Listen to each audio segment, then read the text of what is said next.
नमस्कार मित्रांनो आणि मैत्रिणींनो, पल्लवी मराठी कथा या चॅनलवर आपलं स्वागत आहे.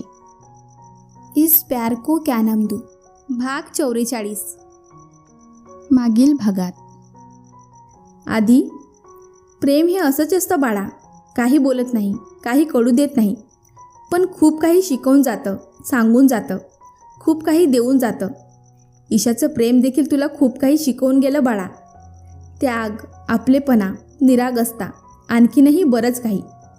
आता तू वेळ घालवू नकोस, लवकरात लवकर तिला परत आण आणि प्रेमाची एक नवीन परिभाषा निर्माण कर. मॉम आदित्यचा चेहरा आपल्या ओंजळीत घेऊन बोलत होत्या आणि आदित्य भरल्या डोळ्यांनी ऐकत होता. आता पुढे. इकडे ईशा सकाळी सकाळी लवकर कोल्हापूरला पोचली. तिने आधी एका हॉटेलमध्ये एक रूम बुक केली आणि मग फ्रेश होऊन ती तिथून बाहेर पडली. आधी तिने आईबाबा ज्या कॉलेजमध्ये शिकत होते तिथे जाऊन तिला ते कॉलेज पाहायचं होतं. तिच्या आईबाबांचा सहवास अनुभवायचा होता. तिने त्या कॉलेजमध्ये पाऊल ठेवलं. तिथे जाताच तिला आईबाबांची जाणीव झाली. किती दिवसानंतर ती त्यांच्या जवळ आहे असं वाटत होतं. खूप वेळ ती कॉलेज कॅम्पसमध्ये बसून होती. त्यानंतर ती तिथून उठली आणि पुन्हा हॉटेलवर आली. आता ती आवश्यक ते सामान घेऊन पुन्हा निघाली. तिला आता लवकरात लवकर प्रतापचा शोध घ्यायचा होता. पण प्रतापचा शोध घेणं इतकं सोपं नव्हतं. प्रताप तिथली प्रतिष्ठित व्यक्ती होती. त्याला कोणीतरी शोधताय किंवा कुणीतरी त्याच्याबद्दल विचारताय हेच प्रतापला कळालं असतं तर प्रतापला तिच्यापर्यंत पोहोचायला वेळ लागला नसता हे ती चांगली जाणून होती. म्हणून तिने प्रत्येक पाऊल खूप सांभाळून उचलायचं असं ठरवलं होतं. प्रथम तिने आईबाबाच्या गावी जाऊन तिथे चौकशी करायची असं ठरवलं. आईबाबाच्या कॉलेजच्या कागदपत्रांमधून तिला आईबाबाचं गाव तर समजलं होतं. म्हणून मग ती त्या गावी गेली. गावात फिरल्यावर तिला आपल्या आईचं घर दिसलं होतं. त्या घराबद्दल विचारण्याची देखील तिची हिंमत झाली नाही, कारण कोणत्याही परिस्थितीत प्रतापला समजलं असतं. म्हणून ती घराच्या आसपासच भटकत होती. पण काही वेळाने मात्र ती गावाच्या बाहेर आली. गावाच्या बाहेर एक मोठं झाड होतं. त्या झाडाखाली साधारणपणे 70च्या आसपासमधील एक व्यक्ती बसली होती. ईशा देखील त्यांच्या बाजूला बसली. त्या व्यक्तीने ईशाकडे पाहिलं आणि मग म्हणाले, पाहुणीबाई कुठल्या तुम्ही? मी मुंबईची आहे, फिरायला आले आहे. ईशा, बरं मग रंकाळ्याला जायचं ना फिरायला? इथे गावात काय आहे? ती व्यक्ती, मला गाव पाहायचं होतं म्हणून इथे आले होते. ईशा, अजून आजूबाजूला सुद्धा गाव आहेत ना? कोणकोणती गावे आहेत? ईशाने प्रतापच्या गावाची माहिती काढण्यासाठी विचारलं. इथे अजून 2-3 गावं आहेत आजूबाजूला. ती व्यक्ती, नाव काय त्या गावांची? मला ती देखील पाहायला आवडेल. ईशा, तसं त्या व्यक्तीने तिच्याकडे पाहिलं आणि म्हणाला, आजूबाजूला गाव तर आहेत, पण पुढल्या गावात जाऊ नकोस पोरी. ती व्यक्ती, का? असं काय आहे त्या गावात? ईशाने संशयाने विचारलं. राक्षस आहे त्या गावात. त्या राक्षसाची नजर तुझ्यावर पडली तर लय वंगाळ घडल. ती व्यक्ती शून्यात नजर लावून म्हणाली. राक्षस? कोण राक्षस? ईशा, हा एक प्रताप नावाचा राक्षस आहे. त्या राक्षसाची नजर ज्या बाईवर पडली की ती बाई आयुष्यातून उठली असं समजायचं. आजूबाजूच्या कित्येक गावातल्या बायकांवर त्याची वाईट नजर पडलेली. त्यानंतर बायकांनी स्वतःचा जीव दिला, तर कोणी कायमचे स्वतःच तोंड लपवलं, तर काही जणींनी स्वतःची तोंड कायमची बंद केली. अशात एक लक्ष्मी त्याच्या आयुष्यात आली. त्या पोरीचे देखील खूप हाल केले त्याने. नंतर त्या पोरीचं काय झालं कुणालाच माहीत नाही. म्हणून कोणीच त्या राक्षसाच्या गावात सुद्धा जात नाही. तू पण जाऊ नकोस पोरी. ती व्यक्ती अगदी पोट तिडकीने सांगत होती. ईशासाठी हे सगळं खूप शॉकिंग होतं. प्रतापचं हे नवीन रूप तिला समजलं होतं. प्रताप इतका नीच असेल हे तिला आज नव्याने कळलं होतं. तिला आता प्रतापबद्दल अजून जाणून घ्यायचं होतं. म्हणून मग तिने चेहऱ्यावर तसं काही न दाखवता पुन्हा त्या व्यक्तीकडे पाहून म्हणाली, लक्ष्मी? कोण होती ती? याच गावातली एक पोरगी होती. हसरी, प्रेमळ, लय चांगलं होईल असं आम्हाला वाटायचं. पण या राक्षसाची वाईट नजर तिच्यावर पडली आणि पोरीचं आयुष्य हे होत्याचं नव्हतं झालं. ती व्यक्ती, नाव काय तिचं? ईशाने खूप धीराने विचारलं. श्यामल. ती व्यक्ती. आता मात्र ईशाचे डोळे भरले. खूप रडू येत होतं. वाटत होतं की सांगून टाकावं, मी त्या श्यामलची मुलगी आहे. मला त्या नराधमाला भेटायचं आहे. त्याला विचारायचं आहे की माझ्या आईने त्याचं काय बिघडवलं होतं. का वागला तो माझे आयुष्य असं? का त्याने तिला इतका त्रास दिला? त्या श्यामलबद्दल आता कुणालाच काही माहीत नाही. ती कुठे आहे, कशी आहे? ईशा. एका रात्री ती पोरगी गायब झाली. कुठे गेली? प्रतापने तिला मारलं की आणखीन काय झालं? कुणाला काही माहीत नाही. आता ती जिवंत आहे की नाही ते पण कुणाला माहीत नाही. ती व्यक्ती आणि तो प्रताप, तो कुठे असतो आता? ईशा. कुठे जाणार तो राक्षस? इथंच असतो. आपल्या गावगुंड्यांना सोबत घेऊन दिवसभर फिरत असतो आणि रातच्याला त्या तिकडच्या डोंगरावर जातो. बंगला आहे ना त्याच्या तिथं. त्या बंगल्यात बायका नाचवतो, पार्ट्या करतो. ती व्यक्ती एका दिशेला हात करत म्हणाली. ईशा देखील त्या दिशेला पाहत म्हणाली, आता कुठे असेल तो? ईशाने त्या दिशेला पाहत विचारलं. गाव फिरायला आलेली आहेस पोरी. गाव फिर आणि निघून जा. त्या राक्षसाबद्दल काही विचारू नकोस. तुझ्या भल्यासाठी सांगतो. जितक्या लवकर जमेल तितक्या लवकर या गावातून निघून जा, ती व्यक्ती म्हणाली आणि तिथून उठून निघून गेली. आता नाही म्हणायला ईशाच्या चेहऱ्यावर एक विजयी हास्य पसरलं. तिला प्रतापबद्दल बरीच माहिती मिळाली होती आणि आता तिला पुढची खेळी खेळायची होती. ईशाने लगेच प्रतापच्या बंगल्याच्या दिशेने चालायला सुरुवात केली. गावापासून खूपच दूर नाही म्हणायला अगदी जंगलाच्या बाजूला त्याचा बंगला होता. बंगल्याच्या जवळ ती यायला लागली तर तिला तिथे प्रतापच्या गावगुंडांची भरती दिसली. बंगल्याच्या अवतीभोवती बरेच गुंड फिरताना तिला दिसत होते. तसंच ईशा लपत छपत बंगल्याच्या जवळ गेली आणि एका झाडीमध्ये लपून बसली, जेणेकरून तिला तिथे कोणी पाहणार नाही. आता फक्त तिला प्रताप यायची वाट पाहायची होती. जसं संध्याकाळ होत होती तसं ईशाचे हृदय अजून स्पीडने धडधड करत होतं.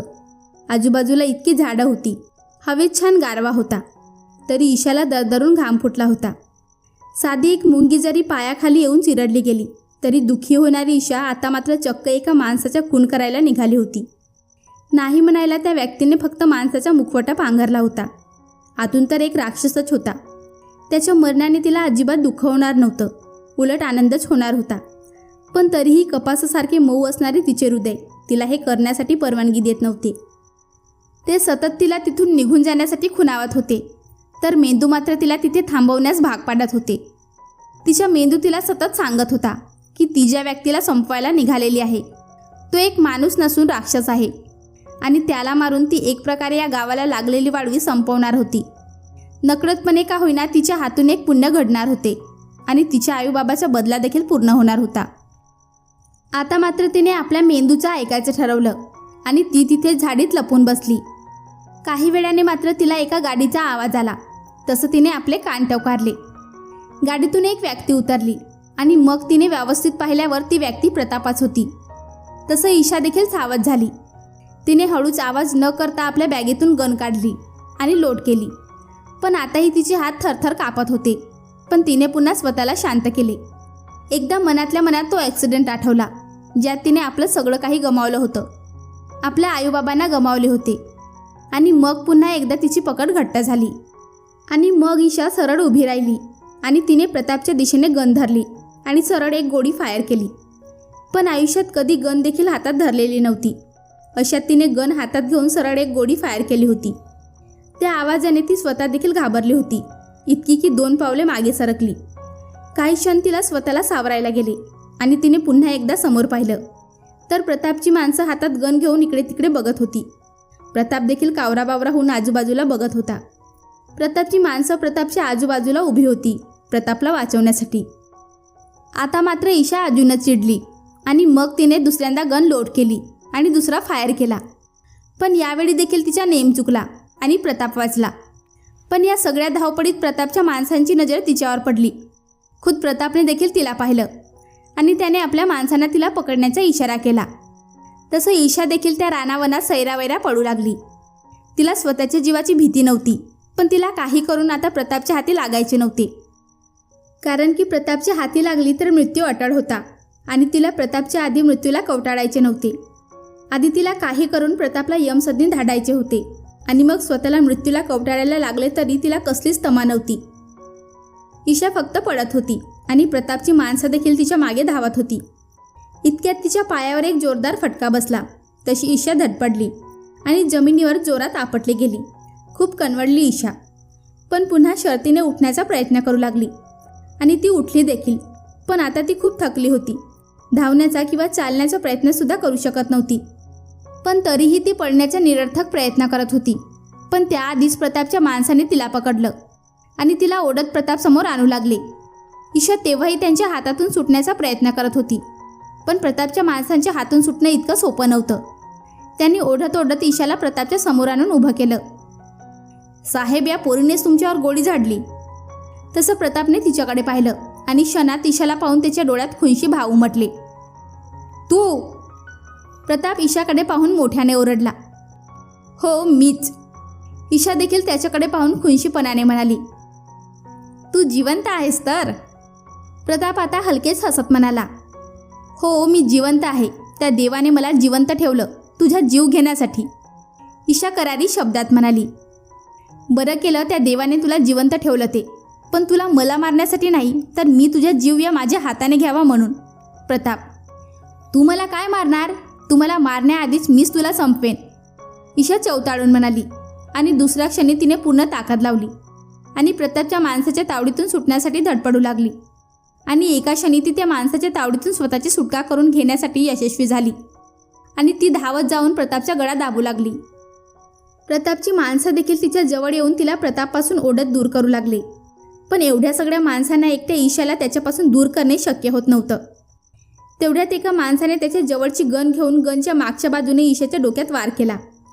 तसं ईशाने प्रतापचा गळा सोडून आपलं डोकं धरलं आणि मग तिने स्वतःला सावरताना एकदा सगळ्यांकडे बघितलं आणि दुसऱ्या क्षणी तिच्या डोळ्यासमोर अंधार पसरला आणि ती जमिनीवर पडली. आताही तिच्या डोळ्यासमोर फक्त आईबाबा आणि आदित्यचा चेहरा दिसत होता. तिला निश्चित पडल्यावर मात्र प्रतापने तिच्याकडे पाहिलं आणि म्हणाला, मला मारणार तू? पण आता मी तुला इतका भयानक मृत्यू देणार की त्याचा तू विचार देखील केला नशील. आणि मग प्रतापने त्याच्या माणसाकडे पाहिलं आणि म्हणाला, हिला पण त्या रूममध्ये फेकून या. आता मला एक नवीन खेळ खेळायचा आहे. आता प्रतापच्या चेहऱ्यावर एक खुनशी हास्य पसरलं. इकडे मल्हार आणि आदित्य कोल्हापूरमध्ये दाखल झाले. आल्या आल्यास ते लोक पोलीस स्टेशनला गेले. तिथले पोलीस देखील ईशाला शोधत होते, कारण ईशाला शोधायचा हुकूम त्यांना वरून आला होता. अर्थात या सगळ्यात अभिचा हात होता, कारण कुणालाच ईशाचे हात खुनाने माखलेले चालणार नव्हते. कोल्हापूर पोलीस देखील ईशाचा कसून शोध घेत होते, पण ईशाचा काहीच पत्ता नव्हता. अर्धी रात्र उलटून गेली होती तरी ईशाबद्दल काहीच माहिती हाती लागली नव्हती. आता आदित्य खचत चालला होता. त्याला खूप भीती वाटत होती की ईशा प्रतापच्या हाती लागली तर तो तिला जिवंत सोडणार नव्हता. काकांनी सांगितल्याप्रमाणे प्रताप किती खालची पातळी गाठू शकतो याची त्याला कल्पना आली होती. तो हताश होऊन एके ठिकाणी बसला होता. सर, तुम्ही असे खचलात तर कसं होणार? प्लीज तुम्ही धीर सोडू नका. मल्हार त्याला समजवण्याचा प्रयत्न करत होता.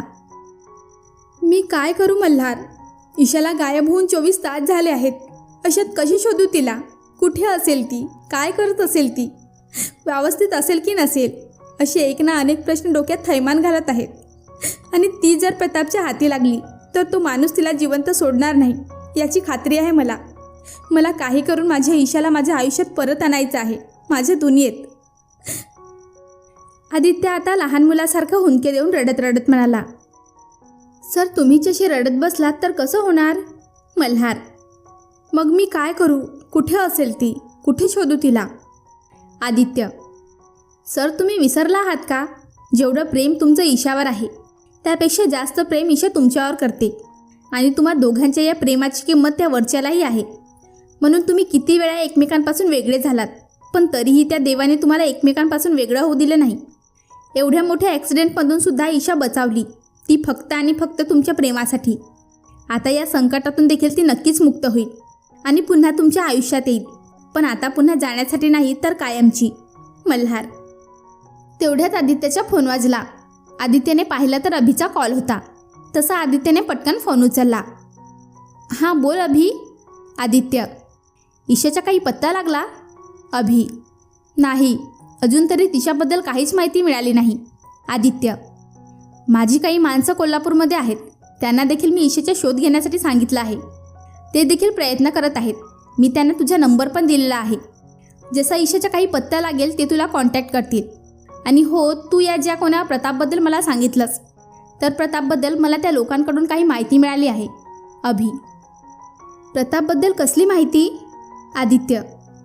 आदित्यच्या तोंडून प्रतापचं नाव ऐकून मल्हारने देखील लगेच आपले कान टवकारले. आदित्यने देखील लगेच आपला फोन स्पीकरवर टाकला.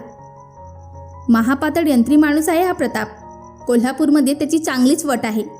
लोक त्याला त्याच्या चांगल्या कामासाठी नाही तर कुकर्मासाठी ओळखतात. न जाणे आजपर्यंत कित्येक स्त्रियांचं आयुष्य त्याने बर्बाद केलं आहे. आणि अशा माणसाच्या हाताला ईशा लागता अजिबात कामा नाही. माझी माणसं प्रतापवर नजर ठेवून आहेत.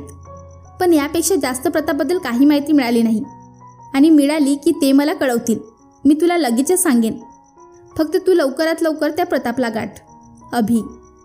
मी प्रतापजवळ जाऊन लगेच ईशाबद्दल नाही विचारू शकत. कारण की ईशा जर त्याच्या ताब्यात असेल तर तो लवकरात लवकर तिला काही ना काही नुकसान पोचवेल. त्यामुळे आम्हाला जे काही करायचं आहे ते हळूवारपणे करायचं आहे. मी इथल्या पोलिसांशी बोललो आहे. प्रतापबद्दल त्यांना सांगितलं आहे. पण त्यांचं देखील एकच म्हणणं आहे की ते देखील सरळ सरळ प्रतापच्या वाटेत नाही जाऊ शकत. प्रथम प्रताप इथली एक मोठी आसामी आहे आणि त्याच्यासमोर जाणं म्हणजे एकसाथ सगळ्यांच्या मानेला फास. त्यामुळे आम्हाला जे काही करायचं आहे ते प्रतापच्या नकळत आणि सांभाळून करायचं आहे. आदित्य. ठीक आहे, तुला काय करायचं आहे ते कायद्याच्या चौकटीत राहून कर आणि मी माझ्या पद्धतीने प्रतापला गाठण्याचा प्रयत्न करतो. फक्त तिथल्या पोलिसांना एवढंच सांग की काही करून प्रतापवर नजर ठेवून राहा. प्रताप या काही दिवसात त्यांच्या नजरेआड होता कामा नये. तो कुठे जातो, काय करतो या सगळ्यांची माहिती क्षणाक्षणाला मिळायला हवी. अभि. आदित्य. आणि मग दोघांनी फोन ठेवला. सर, मला काय वाटतं? मल्हार. काय? आदित्य. अभि सर बरोबर बोलत आहेत. आपण कायद्याच्या दृष्टीने चालू आणि अभिसराने त्यांच्या मार्गाने चालू देऊ. आणि प्रतापवर नजर ठेवणं तर गरजेचं आहे. पण त्याआधी प्रताप काय काय करतो हे आपल्याला जाणून घेणं गरजेचं आहे. एक काम करूया आपण. आधी प्रतापची काही बेसिक माहिती मिळते का ते पाहूया. मल्हार. म्हणजे? आदित्य. आपण त्याच्या घरापासून सुरुवात करूया. त्याच्या घरात कोण कोण आहे, त्यांचे प्रतापशी नातं कसं आहे हे आपण जाणून घेऊया. मल्हार. बरोबर आहे. रावणाच्या लंकेला आग लावायची असेल तर आधी बिभीषणला शोधायला हवं. आदित्य शून्यात नजर लावत म्हणाला. तसं मल्हार हळूच गालातल्या गालात हसला. आता हा राम त्याच्या सीतेला शोधण्यासाठी ह्या रावणाच्या लंकेला आग लावल्याशिवाय राहणार नाही. फक्त आता बिभीषण भेटला पाहिजे. मल्हार मनातल्या मनात म्हणाला. दोघेही हॉटेल रूमवर आले. फ्रेश होऊन दोघेही झोपायच्या बेडवर आडवे पडले. खरं पण दोघांनाही झोप अशी लागतच नव्हती. पहाटे केव्हा तरी मल्हारला झोप लागली. पण आदित्य मात्र अजूनही या कुशीवरून त्या कुशीवर लोळत होता. रात्रभर आदित्यच्या डोळ्याला डोळा नाही. अचानक सकाळी 6 वाजता आदित्यचा फोन वाजला. त्याने पाहिलं तर अननोन नंबरवरून कॉल होता. आदित्यने एक क्षण विचार केला आणि मग कॉल उचलला. आदित्य साहेब बोलत आहेत का? पलीकडची व्यक्ती म्हणाली. हो, मी आदित्य बोलतोय. तुम्ही कोण? आदित्य. साहेब, मी हरी, अभिसाहेबांचा माणूस. मला त्यांनीच तुमचा नंबर दिला. हरी म्हणाला. हां, बोल हरी. आदित्य. मला अभिसाहेबांनी प्रतापबद्दल माहिती काढायला सांगितली होती. तशी ती माहिती मला मिळाली. हरी. काय माहिती मिळाली? आदित्य. साहेब, हा प्रताप खूप पोचलेला माणूस आहे. कोल्हापूरमध्ये बरेच 2 नंबरचे धंदे तो चालवतो. तसेच त्याच्या मोठ्या मोठ्या ओळखीसुद्धा आहेत. त्यामुळे त्याला पकडताना आपल्याला विचार करावा लागेल. हरी. त्याच्या घरात कोण कोण असतं? आदित्य. एक मुलगा, त्याची बायको आणि त्याची आई. या व्यतिरिक्त त्याच्या आयुष्यात कोणीच नाही. पण हे तिघे देखील त्याच्या आयुष्यात असून देखील नसल्यासारखे आहेत. प्रताप त्याच्या पुढे कुणाला जुमानत नाही. हरी. मला सांग हरी, या प्रतापचा काही वीक पॉईंट आहे का? आदित्य. नाही साहेब, याबाबत मला काही कल्पना नाही. हां, पण 2 गोष्टी त्याच्या आयुष्यात खूप महत्त्वाच्या आहेत, ज्या त्याला रोजच्या रोज हव्याच असतात. हरी. कोणत्या? आदित्य. बाई आणि बाटली. हरी. आता मात्र आदित्यने आपल्या केसातून हात फिरवला. प्रतापचे हे कॅरेक्टर समजल्यावर मात्र त्याला जरा टेन्शन आलं. जो माणूस आपल्या मुलीला मारण्याचा प्रयत्न करू शकतो तो माणूस काहीही करू शकतो. आतापर्यंत ईशा कुठे आहे, कशी आहे या टेन्शनमध्ये तो होता. पण आता त्याला या गोष्टीची भीती जास्त होती की ईशा त्याच्या हाताला लागली तर तो ईशाचं काय करेल. आता मात्र आदित्य जास्तच विचारात पडला. हॅलो साहेब, तुम्ही ऐकत आहात ना? आदित्य बराच वेळ काही बोलत नाही म्हटल्यावर मग हरीनेच त्याला आवाज दिला.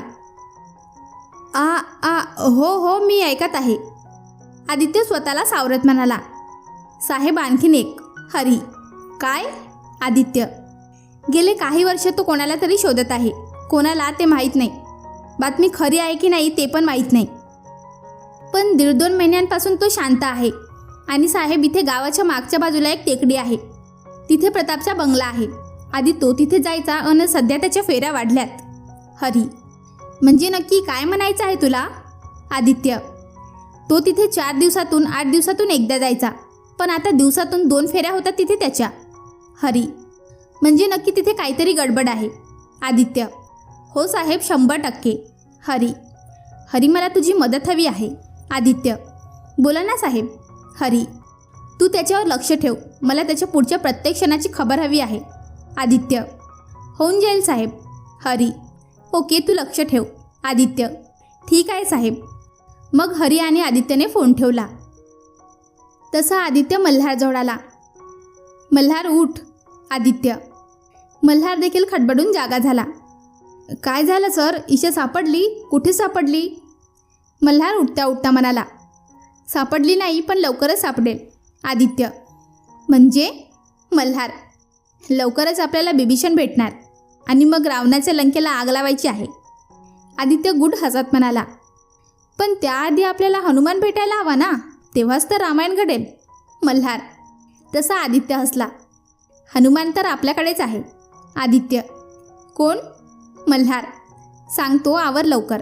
आदित्य: तसं मल्हार डोकं खाजवत आवरायला निघून गेला. इशू, डोंट वरी, मी लवकरच तुला घेण्यासाठी येत आहे. फक्त अजून थोडा वेळ वाट बघ. आदित्य एकटाच बडबडत होता. इकडे मल्हार बाथरूममध्ये आला. त्याने आरशात स्वतःकडे पाहिलं आणि स्वतःशीच बडबडू लागला. आता हा राम त्याच्या सीतेला मिळवण्यासाठी रावणाच्या लंकेला आग लावायला तयार तर झाला आहे, पण वानरसेना कुठून आणणार? आणि हनुमान कोण? देवा, एकच उपकार कर माझ्यावर. लग्न वगैरे करायचं आहे मला. माझी एक छोटीशी लव्ह स्टोरी, अशी एक माफक अपेक्षा. फक्त त्याआधी माझ्या फोटोवर हार नको पडू देऊ. मल्हार वरती पाहून हात जोडून म्हणाला. सकाळी ईशाला शुद्ध आली. काहीतरी पुसटशी आवाज कानावर येत होते. ईशा, पिल्लू, इशू. ईशाला आवाज ओळखीचा वाटला, म्हणून खूप कष्टाने तिने डोळे उघडले. अर्धवट डोळ्याने तिने समोर पाहिलं तर एक पुसटशी आकृती समोर दिसत होती. तिने आणखीन प्रयत्न केले आणि पुन्हा डोक्यावर ताण देऊन डोळे उघडण्याचा प्रयत्न केला, पण व्यर्थ. पुन्हा एकदा डोक्यात एक कळ आली आणि पुन्हा एकदा ईशाची शुद्ध हरपली. पण काही क्षणात नाही तर पुन्हा चेहऱ्यावर पाण्याचा शिटकाव झाला. तसं ईशाने पुन्हा डोळे किलकिले केले आणि आता तिने पूर्ण शर्तीने डोळे उघडले. हळूहळू तिने डोळे पूर्ण उघडले आणि आता ती जे काही समोर पाहत होती त्यावर तिचा विश्वास बसत नव्हता. समोर आईबाबा होते, जे खूप घाबरलेले होते. घाबरून तिच्याकडे पाहत होते. आ आ यू यू बा बा बा. ईशा क्षीण आवाजात तुटक तुटक शब्दात म्हणाली. पिल्लू, कशी आहेस बाळा? आणि तू इथे कशी आलीस? बाबा. तसं ईशाने पुन्हा आपलं डोकं धरलं आणि उठायचा प्रयत्न करू लागली. तसं आईबाबा स्वतः पुढे आले. त्यांनी तिला आधार देऊन बसवलं. ईशाने आपलं डोकं धरूनच दोघांकडे अविश्वासाने पाहिलं. बाळा, असं का पाहत आहेस? आयू. नाही, हे खरं नाही. मी स्वप्न पाहत आहे. ईशा स्वतःशीच बडबडत होती आणि घाबरून मागे सरकत होती. पिल्लू, अशी काय करतेस? आम्ही आहोत तुझे आयू बाबा. आयू तिला हात लावून समजावण्याचा प्रयत्न करत म्हणाली, पण आयू ईशाला हात लावणार त्याआधीच ईशा मागे झाली. तसं ईशाने आपल्या डोक्याला ठोकलं आणि मग डोळे मोठे करून टकमक पाहू लागली. आता तिला जरा विश्वास वाटायला लागला, पण पूर्णपणे नाही. काय झालं पिल्लू? तू आम्हाला पाहून अशी का वागत आहेस? बाबाने आश्चर्याने विचारले. आयू बाबा, खरंच तुम्ही आहात का? ईशाने आडीपाडीने दोघांकडे पाहून विचारले. आता तिच्या अशा प्रकारच्या प्रश्न विचारल्याने दोघे थक्क होऊन तिच्याकडे पाहत होते. हा असा काय प्रश्न विचारत आहेस तू? बाबा. आणि आम्ही जिवंत आहोत की नाही हे का विचारत आहेस तू? आयू आता डोळ्यात पाणी आणून म्हणाली. एक मिनिट शामू, आत्ता माझ्या लक्षात येत आहे की ती आपल्याला असं का विचारत आहे. बाबाला काहीतरी क्लिक झालं. तसं तो आयूला म्हणाला. तसं आयू देखील बाबाकडे पाहू लागली. इशू, त्या ॲक्सिडेंटमध्ये आम्ही दोघी गेलो असं वाटत आहे का तुला? बाबा म्हणाला आणि ईशाने दोघांकडे चमकून पाहिलं. काय? आयू जरा किंचाळत म्हणाली. तसं बाबाने स्वतःच्या ओठांवर हात ठेवून आयूला शांत राहण्याचा इशारा केला. म्हणजे तुम्ही त्या ॲक्सिडेंटमध्ये? ईशा एवढंच म्हणू शकली, कारण आता तिच्या डोळ्यात पाणी होतं. हो बाळा, आम्ही दोघे त्या ॲक्सिडेंटमधून बचावलो, आयू डोळ्यात पाणी आणून म्हणाली. आता मात्र ईशा तशीच ढोपरावर धावत आयूजवळ आली आणि आयूला मिठी मारली. आयू, माझी आयू, तू जिवंत आहेस. मी सांगू शकत नाही मला किती आनंद झाला आहे. ईशा रडत रडत म्हणाली. माझं बाळ, मी इथेच आहे. तुला सोडून कशी जाणार होते मी? आयू देखील रडत बोलत होती. तेवढ्यात बाबाने दोघींना मिठी मारली. तसं ईशाने देखील बाबाला मिठी मारली. तिघेही एकमेकांच्या मिठीत आपले दुःख अश्रुवाटे वाहू देत होते. काही वेळाने तिघेही शांत झाले. तसं ईशा दोघांच्या मिठीतून बाहेर आली आणि मग तिने दोघांचे डोळे पुसले आणि मग तिने आयूचे हात हातात घेतले आणि आळीपाळीने आयूच्या हाताकडे पाहू लागली आणि मग तिने बाबाच्या हाताकडे पाहिलं आणि मग दोघांच्या शरीराकडे पाहू लागली. आयू बाबा, हे काय आहे? ईशाने दोघांचे हात पाहून विचारलं, कारण दोघांच्या शरीरावर खूप वळ होते. हा प्रतापचा खरा चेहरा आहे बाळा. आतापर्यंत त्याने आमच्यावर दाबून ठेवलेला राग तो अशा प्रकारे बाहेर काढत आहे. आम्हाला उपाशी ठेवून, आम्हाला मारून तो त्याचा राग बाहेर काढत आहे. बाबा, त्याला तर मी जिवंत सोडणार नाही, ईशा चवताळून म्हणाली. त्याला मारायची इच्छा तर आम्हाला देखील होते, पण त्याने गेले कित्येक दिवस आम्हाला या खोलीत कैद करून ठेवलं आहे. त्यामुळे आम्हाला काहीच करता येत नाही. बाबा, आपण काही ना काही करू बाबा, पण त्याआधी मला सांगा, तुम्ही त्या ॲक्सिडेंटमधून वाचलात कसे? ईशा, ॲक्सिडेंट झाल्यानंतर तू बेशुद्ध झालीस, पण मी आणि तुझे आयु शुद्धीवर होतो. पण आम्ही पण खूप जखमी होतो. हालचाल करणं आम्हाला देखील शक्य नव्हतं आणि त्यातच आम्ही गाडीच्या दरवाजाजवळ अडकलो होतो. कोणत्याही क्षणी आम्ही दरीत पडणार असंच आम्हाला वाटत होतं आणि आम्ही गाडीतून बाहेर पडलो, पण दरीच्या टोकावर, आणि आम्ही दोघं त्यावेळी बेशुद्ध झालो. त्यानंतर डोळे उघडले तेव्हा आम्ही इथे होतो. बाबा, पण बेटा तू इथे कशी आलीस? आयू, आणि का आलीस? बाबा, तुम्ही गेल्यानंतर मी खूप एकटी पडली होती. तुमच्या जाण्याने मला काही सुचत नव्हतं. वेडीपिसी झाले होते. काय करू कळत नव्हतं. खाण्यापिण्याची शुद्ध नव्हती की झोपायची. खूप जखमी होते. कशाचीच शुद्ध नव्हती. मी का वाचले तेही कळत नव्हतं. तुम्हाला दोघांना गमावलं असं सतत वाटत होतं. पण मग माहीत नाही कसं आदित्य सर आणि नमूला मी कुठे आहे ते समजलं. तुम्ही दोघे या जगात नाहीत असंच त्यांना देखील वाटलं आणि मला ते नेण्यासाठी आले होते. म्हणून आदित्य सर आणि नमू खूप हट्ट करत होते की मी त्यांच्यासोबत मुंबईला परत जावं. पण मला त्यांच्यासोबत जायचं नव्हतं. मला तर प्रतापला गाठायचं होतं. त्याने आतापर्यंत केलेल्या सगळ्या चुकीची शिक्षा त्याला द्यायची होती आणि ती शिक्षा म्हणजे त्याचा खून.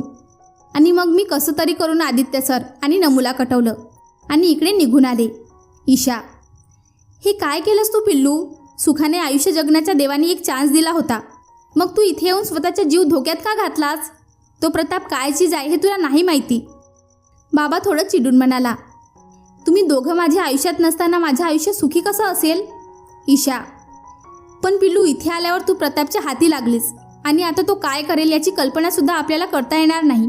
बाबा, मला त्याची पर्वा नाही बाबा, पण या गोष्टीचा आनंद आहे की शेवटचे श्वास का नाही मी तुमच्या सोबत घेईन. आणि त्याचबरोबर आदित्य सरांना याबाबत काही माहीत नाही. प्रतापला देखील आदित्य सरांबद्दल काही माहीत नाही. त्यामुळे तो त्यांना देखील नुकसान करणार नाही. उद्या जर त्याला आदित्य सर आणि माझ्याबद्दल काही माहिती पडलं तर तो आदित्य सरांना देखील त्रास देईल आणि मला ते कोणत्याही परिस्थितीत नको. ईशा, असं बोलू नकोस. तुझ्यासाठी तर आम्ही आतापर्यंत एवढे प्रयत्न केले आणि आता तूच असं म्हणतेस? आयू हुंदके देऊन रडत म्हणाली. आयू, तू रडू नकोस ना. तूच म्हणतेस ना की आपल्या आयुष्यात तेच घडते जे वरच्याने ठरवलं असेल. अशात जर त्याने आपल्या तिघांचे एकत्र मृत्यू ठरवला असेल तर मृत्यू, जो मी आनंदाने स्वीकारायला तयार आहे. आणि जर नसेल तर आपण पुन्हा एकदा आनंदाने जगू आणि तेही एकत्र. ईशा, पण बाळा, एकत्र जगण्याचे स्वप्न पूर्ण कसं होणार? आयू, होणार जर आपण प्रयत्न केला तर. बाबा, कसं? आता ईशाने उत्सुकतेने विचारलं. आतापर्यंत प्रताप आपल्याला मारण्यासाठी आपल्याबरोबर खेळ खेळत होता. आता आपण त्याच्याबरोबर जगण्यासाठी खेळ खेळायचा. बाबा, म्हणजे? आयू, सांगतो बाबा. आणि मग बाबाने दोघींना जवळ बोलावले आणि हळूहळू आवाजात त्यांना काही सांगू लागला. काही वेळाने दोघांच्या डोळ्यात चमक होती. काहीतरी मिळवण्याचे समाधान तिघांच्या चेहऱ्यावर दिसत होतं. आणि आजचा भाग कसा वाटला मला नक्की कळवा. भेटूया पुढच्या भागात. धन्यवाद.